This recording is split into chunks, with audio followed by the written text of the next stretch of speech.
empty, unused and unavailable for those who need them. Amid a national housing crisis, in England, almost 34,000 council houses are boarded up and closed down. More than 6,000 have been vacant for over a year.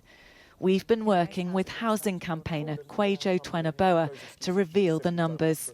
We met at this estate in London, where these houses have been empty for more than 2 decades.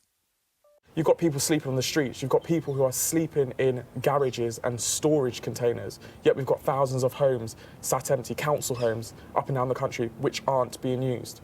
It makes no sense whatsoever. It's a complete dereliction of duty and failure to care for those that need it most. Instead, councils are paying millions to private landlords to house families in substandard temporary accommodation like this. We first met Rose and her daughters earlier this year. They live in this one room and share a bathroom and kitchen with strangers. Rose is a student and can't afford private rent here in South London. They're waiting for a council house.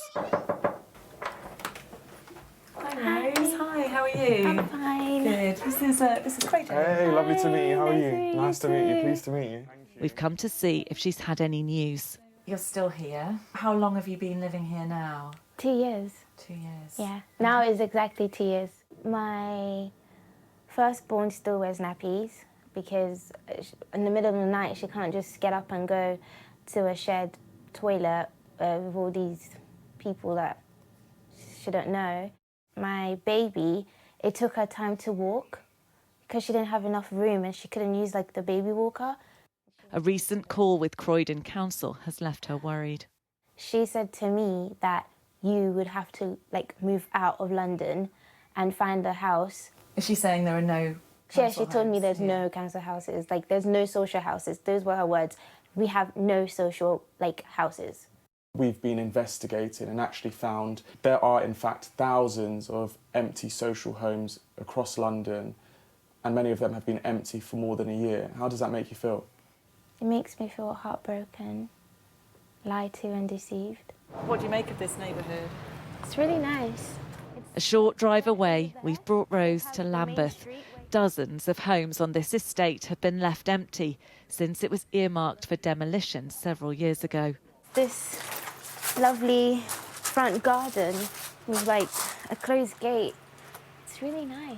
You were told only a few weeks ago by a council worker that there were no homes, social homes available in London, yet we've brought you here today and showed you not just one, but several on this road alone. How does it make you feel?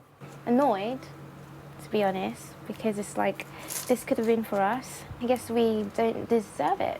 It's been empty since 2015. We've got 144 empty council homes here. The question is why so many homes are empty. We've come to Southwark to try to get some answers. This block of council flats was designated for redevelopment, but the cost of building has gone up so much it's now due to be demolished. 144 homes unused since 2015. The local government association blames a shortage of funding for councils. The council doesn't have the money in place to be able to refurbish them and bring them back into use as council homes. So you seal it off to redevelop it and then realise you can't afford to redevelop it?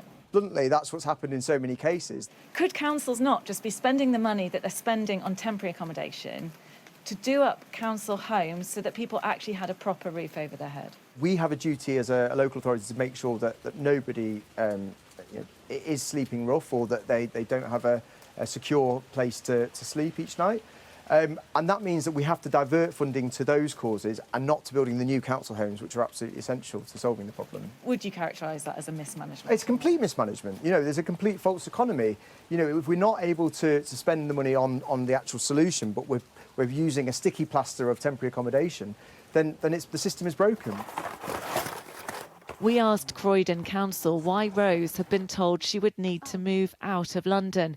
Following our contact, the council now says it's identified a permanent home for the family that they will be offered soon. But there are many thousands more like them still waiting, despite council homes lying empty. Becky Johnson, Sky News.